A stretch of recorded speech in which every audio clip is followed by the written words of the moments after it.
All tonight, News 4 Tucson has learned that the University of Arizona is talking with local hotels to potentially house students who test positive for COVID-19. News 4 Tucson's Eric Fink is live at the U of A right now with more on our top story tonight. Eric? And John, this news coming just 2 days after the Pima County Health Department recommended a shelter in place for those living on or near campus to curb the spread of the virus. Tonight, the university says it has hotels on standby.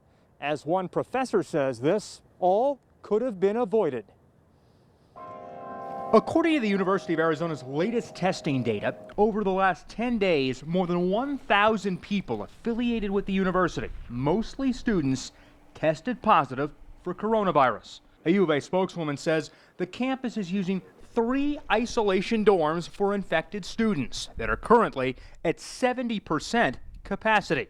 A 4th is on the way. If they keep testing at the rate that they're testing, it is very, very likely that all 4 of those isolation dorms are going to be at capacity. So they do need to find another place for students who are testing positive. The university is working with local hotels to reserve rooms to quarantine students off campus if needed. In a statement, the university says, quote, "Since the beginning of the COVID-19 pandemic, the university's contingency planning has included consideration of local properties for possible use as isolation space by students, either as supplement to on-campus dormitories designed for this use or for redundancy purposes. Although on-campus isolation capacity remains adequate, such contingency planning will continue."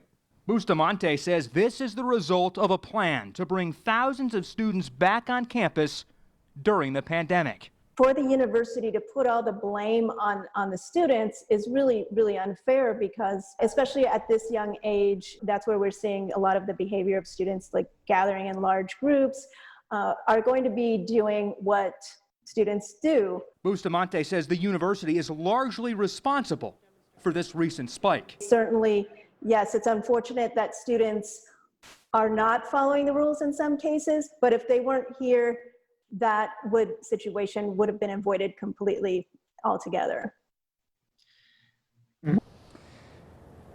And back out here live, Bustamante telling me tonight that senior leadership is considering canceling spring break next March in an effort to minimize another spike in cases. We've got you covered live tonight on the campus of the U of A. I'm Eric Fink, News 4 Tucson.